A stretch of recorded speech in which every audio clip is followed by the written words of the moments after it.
Gênero, subgênero da música. Grunge, parte 02. Temas. As letras são normalmente cheias de angústia, muitas vezes abordando temas como alienação social, autodúvida, abuso, negligência, traição, isolamento social, isolamento emocional, trauma psicológico e desejo de liberdade. Uma série de fatores influenciou o foco sobre o tal assunto.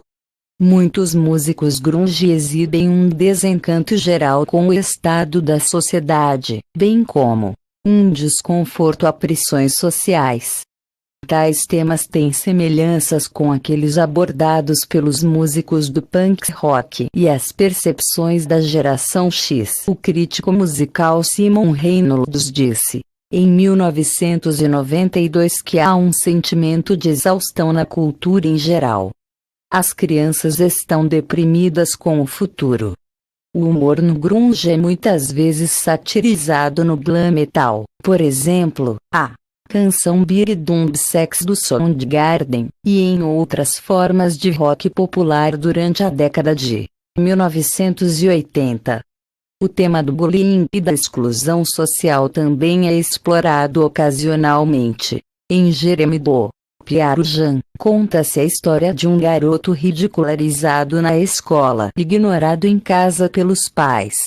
Apresentação e vestimenta. Os concertos grunge eram conhecidos por serem diretos, com performances enérgicas. As bandas grunge rejeitaram as apresentações complexas e com o alto orçamento de vários gêneros musicais, incluindo o uso de complexos arranjos de luz, pirotecnia, e outros efeitos visuais não relacionados com a reprodução da música. A atuação no palco era geralmente evitada. Em vez disso, as bandas se apresentavam sem diferença das pequenas bandas locais. Jack Endino disse, no documentário Hippie, de 1996, que as bandas de Seattle eram intérpretes inconsistentes ao vivo, uma vez que o seu principal objetivo não era ser artista, mas simplesmente rock out. As roupas comumente usadas pelos músicos grunge em Washington consistia de itens de brechós e típicas roupas, principalmente camisas de flanela, da região, bem como uma aparência geralmente desleixada. Tal aspecto se relaciona diretamente ao fenômeno comportamental dos slackers, comum às definições da geração X. O jornalista musical Charles R. Cross disse, Kurt Cobain era muito preguiçoso para lavar o cabelo, e Jonathan Poneman, da Sub Pop, disse, isso. Roupas é barato, durável e é uma espécie de intemporal. Também corre na contramão da estética toda chamativa que existia na década de 1980. História, raízes e influências. O som do grunge é em parte resultado do isolamento de Seattle de outras cenas musicais.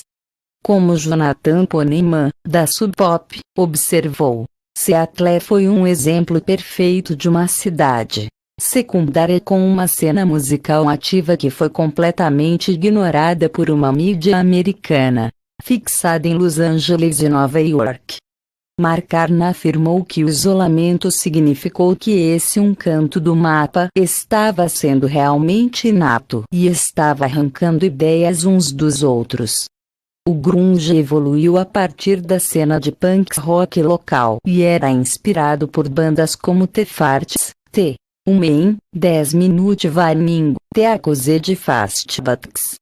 Além disso, o estilo lento e pesado do The Melvins foi uma influência significativa no som grunge.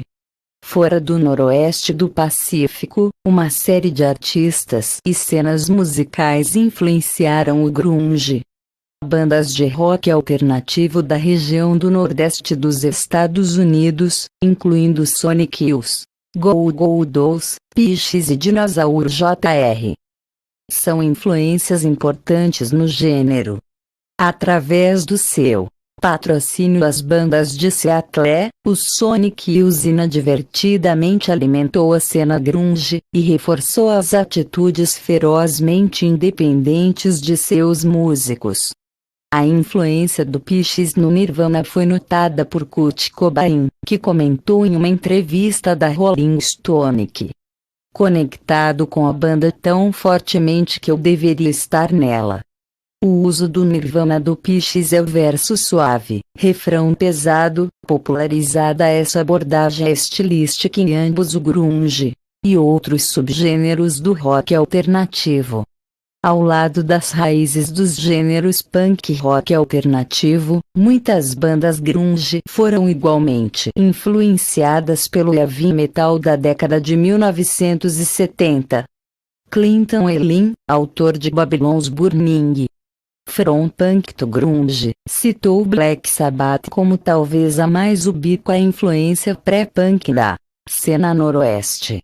O Black Sabbath desempenhou um papel em dar forma ao som grunge, através de seus próprios registros e os registros que eles inspiraram. A influência do Led Zeppelin também é evidente, sobretudo no trabalho do Soundgarden, a quem a revista Q observou que estavam no encalço ao rock dos anos 70, mas desprezando o machismo e o sexismo do gênero. Embora a banda galesa de rock Budgie nunca fosse mais do que uma banda cult nos Estados Unidos, a sua influência tem sido citada por bandas grunge como Alice in Chains, Melvin Z, Soundgarden. A gravação da banda hardcore punk de Los Angeles Black Flag, Mivar, de 1984, no qual a banda combinou o heavy metal com o seu som tradicional, teve um forte impacto em Seattle.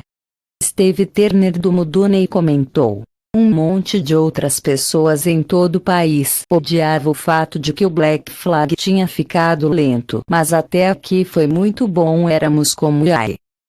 Eles são estranhos, estão fodendo o som.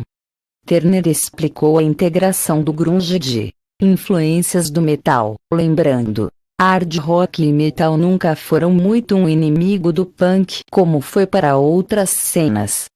Aqui, foi tipo, há apenas 20 pessoas aqui, você não pode realmente encontrar um grupo para odiar as bandas. Começaram a misturar o metal e o punk na cena musical de Seattle por volta de 1984, com a maior parte do crédito para essa fusão indo para o T-Man. O som cru, distorcido, feedback intensivo de algumas bandas de noise rock tiveram uma influência no grunge. Entre elas estão o Killdozer, de Wisconsin, e a mais notadamente Flitter, de São Francisco, uma banda conhecida pelo seu lento e sombrio noise punk. A mistura do Butthole Surfers do punk, do heavy metal e do noise rock foi uma grande influência, principalmente sobre o trabalho inicial do Soundgarden. O Soundgarden e outras bandas grunge iniciais foram influenciadas pelas bandas pós-punk britânicas como o Gang of Four Dolls, que eram populares no início da cena de Seattle da década de 1980. Após Neil Young tocar em alguns concertos com o Pearl Jam e gravar o álbum Mirror Ball com eles, alguns membros da mídia deram a Young o título de padrinho do grunge. Este baseou-se em seu trabalho com sua banda Crazy Horse e seu uso regular de guitarra distorcida, principalmente no álbum Rust Never Sleeps. Um álbum igualmente influente, mas muitas vezes esquecida, Neurótica do Red Cross, sobre o qual o cofundador da Sub Pop disse: Neurótica foi um trocador de vida para mim e para muita gente na comunidade musical de Seattle.